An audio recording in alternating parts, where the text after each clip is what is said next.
আসসালামু আলাইকুম। অলি স্যারের অনলাইন কোচিং এ সবাইকে স্বাগতম। আজ আমরা ফিনান্সিয়াল ম্যানেজমেন্ট অথবা প্রজেক্ট ম্যানেজমেন্টের capital budgeting and risk analysis এর লেকচার শিটের প্রবলেম 6 নম্বর অঙ্ক করব। এর আগে আপনার আমরা কয়টা ক্লাস করছি, প্রবলেম 5 পর্যন্ত সবগুলো করা হয়েছে। ওইগুলো ছিল সার্টেনলি ইকুইভ্যালেন্ট এবং ইয়ের কি বলে এটাকে, ওই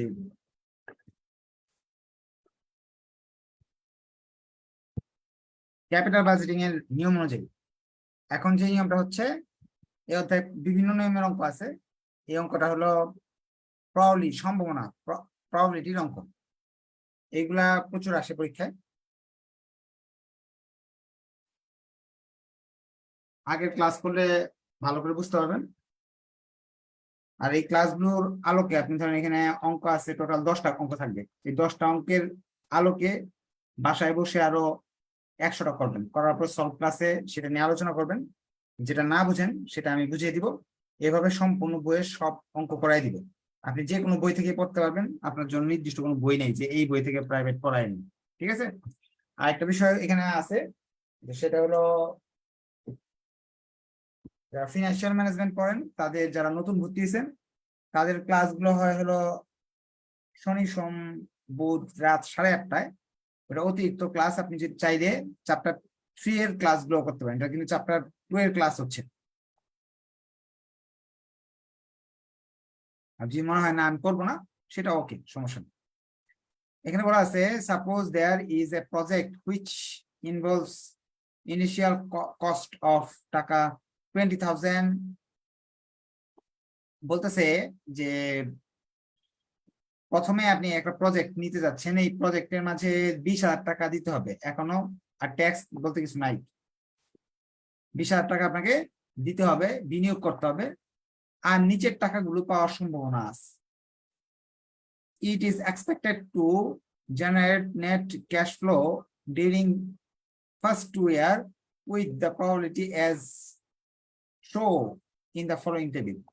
এই যে টাকাগুলো, এই যে 6,000, ধরেন প্রথম বছরে প্রথমে 6,000 আসতে পারে, এটা সম্ভাবনা আছে 10%। 8,000 আসতে পারে, এটা সম্ভাবনা আছে 25%। এরকম দেওয়া আছে অনেকগুলো তথ্য।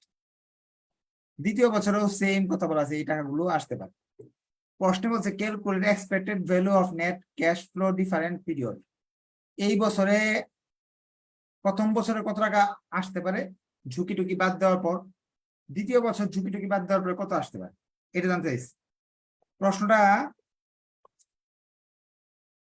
অনেক কি আপনার কাছে কঠিন মনে হলো, সমাধানটা অনেক সহজ। প্রবলেম 6, তারা চাইছে এক্সপেক্টেড রিটার্ন। এক্সপেক্টেড রিটার্ন কে আপনি ইয়ার দ্বারা প্রকাশ করতে পারেন। এক্সপেক্টেড ভ্যালু, এটাকে আপনি ইয়ারের জায়গায় এভাবে প্রকাশ করতে পারেন, এক্স বার অথবা সিএফ বার, এইভাবে দিলেও হবে। যে কোনো একটা লিখলেই হবে। এক এক বইতে এক একটা লেখা আছে। এটা জানতে চাইছে, এটা সূত্র আছে। এটা সূত্র হলো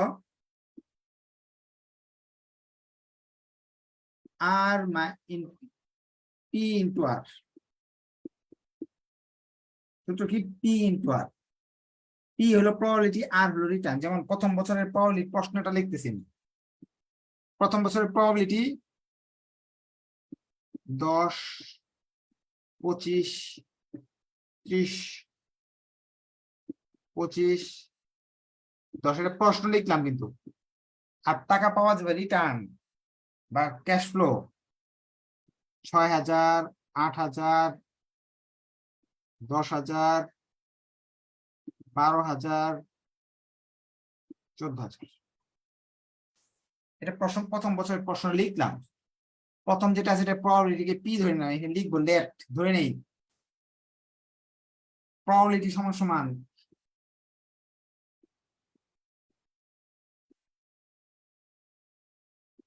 পি, আর নেট ক্যাশ ফ্লো সমান সমান আর ধরে নিলাম। দুইটা শব্দ আমি প্রশ্নে যে দিয়ে দেওয়া ছিল, দুইটা ঘর, প্রথম বছর করতেছি আমরা। হ্যাঁ, এখন ফার্স্ট ইয়ারটা করতেছেন। ফার্স্ট ইয়ার পি ইন্টু আর, অর্থাৎ পি ইন্টু আর এর অর্থ কয়বার লিখতে হবে জানেন এই কথাটা? 5 বার লিখতে হবে। কেন?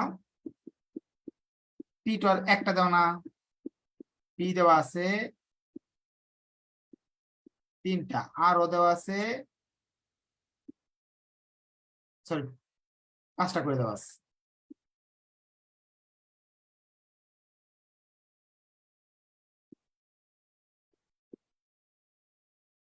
এই যে 5 বার কেন দেখলাম? পি কয়টা? 1টা 2টা 3টা 4টা 5টা, আর ও দেওয়া আছে 5টা।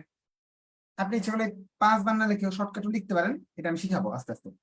P1 বলতে বোঝাচ্ছি এটাকে 0.10, R1 বলতে বোঝাচ্ছি এটাকে 6000,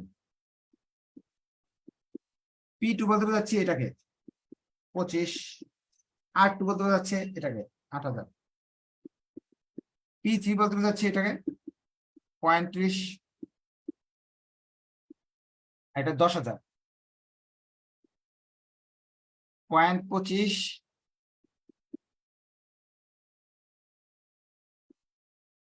0.10 গুণ 14,000। সম্পূর্ণটা সাইন্টিফিক ক্যালকুলেটর হইলাম, সমান সমান চিহ্ন দিলাম, চলে আসলো 10,000 টাকা। আপনি চাইলে একটু ভাগ ভাগ ভাগ করতে করতে পারেন, যদি মন চায় যে না আমি দুটো গুণ করবো, আসবে 600, কয়টা আসবে 2000, এই দুটা গুণ করলে আসবে হলো 3000, এই দুটা গুণ করলে আসবে হলো 3000, 1400, সবগুলা যোগ করলে আনসার আসে 10,000। আমি আপনাকে শর্টকাট বোঝাচ্ছি।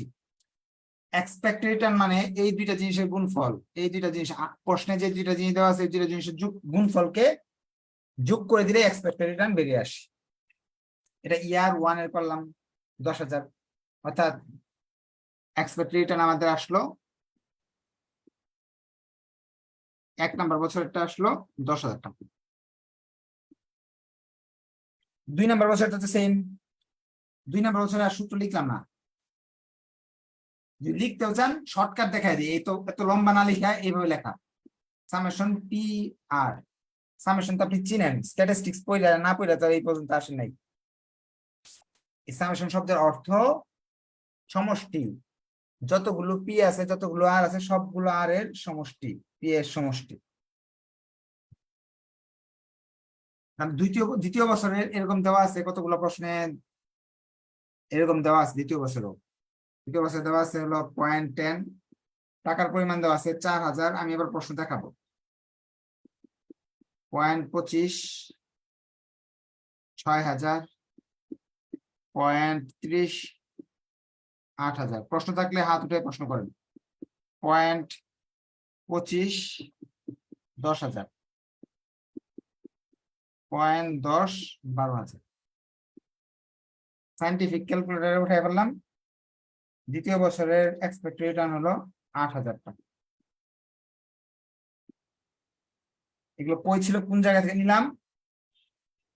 এই যে সংখ্যাগুলো দেওয়া আছে, এই যে এইখানের সংখ্যাগুলো যা আছে এগুলোর সাথে এইখানের সংখ্যাগুলো আমি গুণ করেছি, যে এই সংখ্যাগুলো 4,000, 6,000, 8,000, 10,000, 12,000, আর এখানে যে প্রবাবিলিটি দেওয়া আছে, এই দুইটা গুণ করলাম, দ্বিতীয় বছর চলে আসলো। প্রশ্ন থাকলে হাত উঠিয়ে আমার সঙ্গে কথা বলতে পারবেন যে এই জিনিসটা বুঝি নেই। তাহলে একেবারে ইজি ছিল। এক্সপেক্টেড রিটার্ন যখন করতে বলবে, এক্সপেক্টেড ভ্যালু বের করতে বলবে, তখন আমরা কি করব? এই প্রবাবিলিটির মান এবং ক্যাশ ফ্লোর মানকে গুণ করবা, যোগ করবে। এটা তো ক্লাস 5 এর বাচ্চা পারবে, আপনি বিশাল পারবেন হিসেবে। এখন তারা বলছে স্ট্যান্ডার্ড ডিভিয়েশন বের করো। এইটাই কঠিন। কঠিন বলতে বড়। দ্বিতীয় বছর আসছে 8,000 টাকা। স্ট্যান্ডার্ড ডিভিয়েশন বের কর। ফার্স্ট ইয়ারটা যদি করি, স্ট্যান্ডার্ড ডিভিয়েশন ফার্স্ট ইয়ার যদি করি, ইয়ার 1, স্ট্যান্ডার্ড ডিভিয়েশন ইয়ার 1, 1 নম্বর বছর যদি করি, সূত্র হলো আর মাইনাস ইয়ার স্কয়ার ইন্টু পি। কয়বার লিখবো? 5 বার। 5 বার না লিখে একবার লিখে বললাম, এখানে একটা ইয়ের মতো চিহ্ন দিয়ে 5 বার লিখতে হবে। আর হলো 5টা, পি হলো 5টা, এই জন্য 5 বার। এখন এটা কিভাবে করে? আর কি? প্রথমে আছে 6,000, লিখলাম 6,000। ইয়ার কি? ইয়ার হলো প্রথম বছরের জন্য 10,000, লিখলাম 10,000। স্কয়ার সূত্রের পি এর মান হলো 0.10। একবার গেল, 6,000 দিয়ে কাজ শেষ। এবার 8,000-এর কাজ।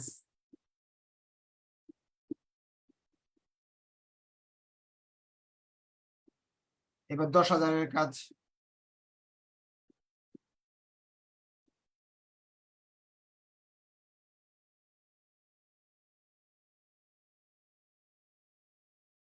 এরপরে হলো 12,000-এর কাজ। আমি আবার বুঝাই দিব, টেনশনের কোনো কারণ নেই।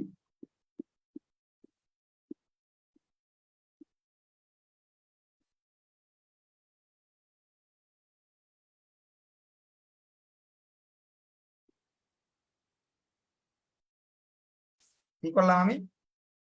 এইখানে যে টাকাগুলো আছে সবগুলো লিখলাম, 6,000, 8,000, 10,000, 12,000, 14,000। এই যে এই টাকাগুলো। আর আগের বার যে অঙ্কগুলো উত্তর বের করলাম, উত্তরগুলো এখান থেকে বাদ দিলাম। 6,000 থেকে বাদ দিলাম, 8,000 থেকে বাদ দিলাম, 10,000 থেকে বাদ দিলাম। যতগুলো আছে এইখানে থেকে, এই সংখ্যাগুলো থেকে এই উত্তরটাকে বাদ দিলাম। বাদ দেওয়ার পরে স্কোয়ার দিলাম, সবগুলোর পরে স্কোয়ার দিলাম। সূত্রে স্কোয়ার আছে। পি এর মান তো 5টা, 5বার বসাইলাম, শেষ। এটা ভেঙে ভেঙেও করা যায়, একসাথে করা যায়। ভেঙে ভেঙে করলে আসবে 16 লাখ প্রথমটা, পরেরটা আসবে 10 লাখ,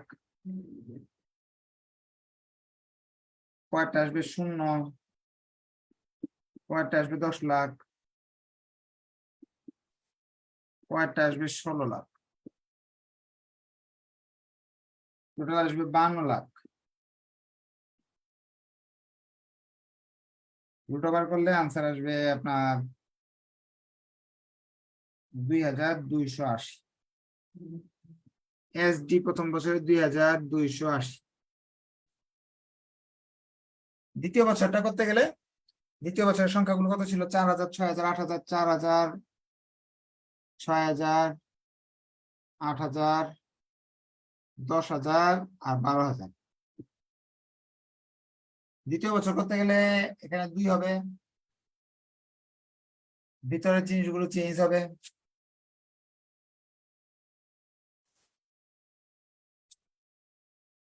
কি চেঞ্জ হবে ভিতরে গুলো? 4, 6, 8, 10, 12। বিয়োগ বিয়োগ বিয়োগ, 5টার ক্ষেত্রে বিয়োগ করব। দ্বিতীয় বছরটার জন্য 8,000 করে বিয়োগ করবো, সবার কাছ থেকে 8,000 বিয়োগ করবো, সবার কাছ থেকে।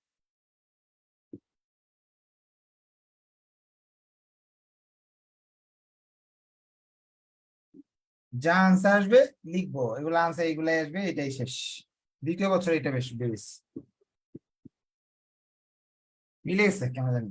এটা থেকে এটা বাদ দিলাম, স্কোয়ার করলাম, এটা আসলো। এটাকে বাদ দিলাম, স্কোয়ার করলাম, এটা দ্বিগুণ করলাম, এটা আসলো। এইগুলাই আসলো। Second year same. এই পর্যন্ত বুঝে গেলে মনে করেন আপনি 10-এ 10 পেয়ে গেছেন, কারণ পরীক্ষায় এই এসডিটাই আসে, বেশিরভাগ এটাই আসে আর কি। যদি প্রশ্ন হয়, কারো কোশ্চেন থাকলে কোশ্চেন করতে পারে। এখন তারা বলছে calculate NPV if discount rate 11%। এবার এনপিভি বের করবা 11% রেটে। এনপি বের করো 11% রেটে। এনপি বের করার জন্য আমরা জানি 2 বছর যদি থাকে, এনপিভি 3 নাম্বার রিকোয়ারমেন্ট, 2 বছর থাকলে 2টাকে ভাগ দিব, মাইনাস এনসিও। ইয়ার 1, ইয়ার 2, এই যে প্রথম বছরের মুনাফা সিএফএটি, এটা CFAT 2, 1 plus I, 1 plus I, power 1 power 2। Expected return প্রথম 10,000 টাকা, পরে 8,000 টাকা। প্রশ্ন করেছে 11% বলে দিছে, সুদের হার 11% বলে দিচ্ছে। এনসিও প্রথমেই পড়ছিলাম 20,000 টাকা মূলধন নিয়ে ব্যবসা শুরু করছেন, সাইন্টিফিক ক্যালকুলেটর দিয়ে এটা করলাম।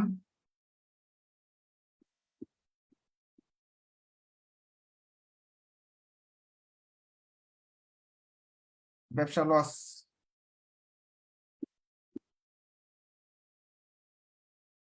এনপিভি বেরিয়ে আসলো। এটা এনপিভিটা আমরা সহজেই করতে পারি, শুধু জানতে হইলো এনপিভির টাকাগুলো কোনগুলো। একজন প্রশ্ন করার জন্য হাত রয়েছে, বলেন কি প্রশ্ন আপনার, প্রশ্ন বলেন। আমি সূত্রটা বুঝতে পারি নাই, এই জায়গায় কি লিখছেন প্রথমে এনপিভি কর। ঠিক আছে, এই সূত্রটা আগের ক্লাসে শেখানো হয়েছিল। এনপিভি বের করার জন্য সূত্র উপরে সিএফএটি থাকে, সিএফএটি প্রবলেম 2, 3 এগুলোর মধ্যে পড়াইছি। সিএফএটি উপরে সিএফএটি থাকে, আর নিচে 1 + i⁻1 2 3 এরকম থাকে। জয় বছর থাকে, কয় বছর থাকে হয় এরকম। সিএফএটি কত? সিএফএটি তো এই অঙ্কে নাই। সিএফএটি গুলো হলো গড়ে দেওয়া আছে, অনেকগুলো সিএফএটি দেওয়া ছিল, এগুলো গড় করে এটা আসছে। এক্সপেক্টেড রিটার্ন 1, এক্সপেক্টেড রিটার্ন 2, এটা প্রথম বছর, এটা দ্বিতীয় বছর। আর 1 + i নিচে হয়, এনসিও মানে বিনিয়োগ। এখন এইটার মান এটার মান দেওয়া আছে, আয়ের মান আর এনসিওর মান আমি আরেকবার দেখাই দিই, এটা বুঝতে সুবিধা হবে। আয়ের মান নিজে দেওয়া আছে, বলছে ডিসকাউন্ট রেট 11%, সুন্দর করে বলছে যে 11% ডিসকাউন্ট রেট, ডিসকাউন্ট রেট 11%। তার মানে এনপি বের করতে লাগে সুদের হার লাগে, এটা হলো 11% বলে দিতে হবে। আর অঙ্কে প্রথমেই বলা ছিল বিনিয়োগ হলো 20,000 টাকা, NCO. Last question, calculate standard deviation of NPV.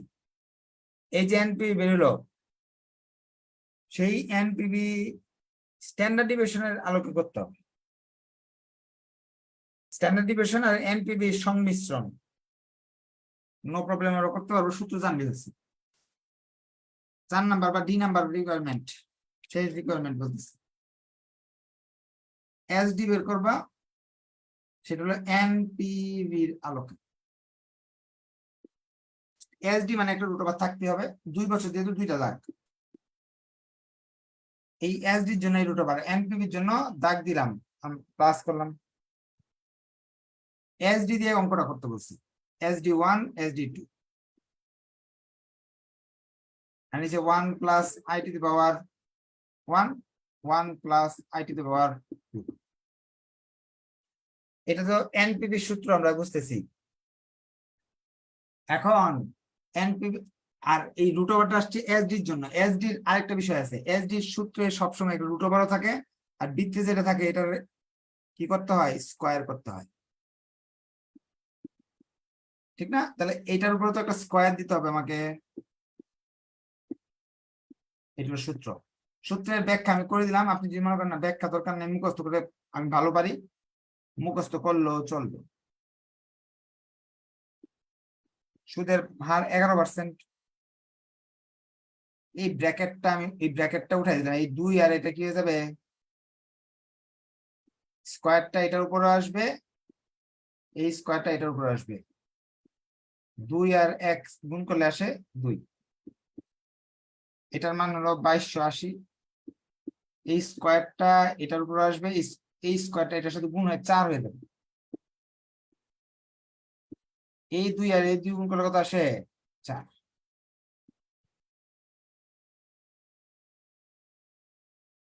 এখন হলো কাজ হলো আপনার ক্যালকুলেটরের কাজ, আপনার কোনো কাজ নাই।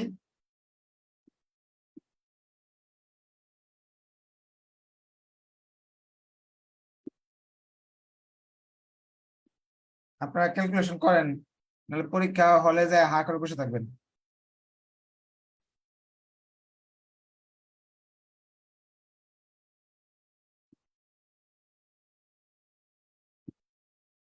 একসাথে করে ফেলা যায়, এটাতে এটা ভাগ করলাম, এটাতে এটা ভাগ করলাম।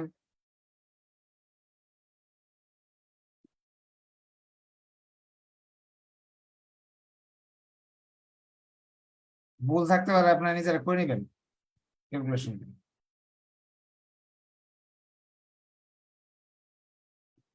এই দুইটা যোগ করবেন, রুট ওভার করবেন।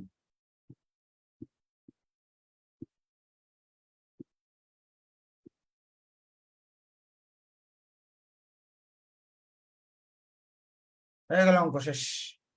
কারো কোনো কোয়েশ্চেন থাকলে হাত উঠান। কোয়েশ্চেন আছে কারো?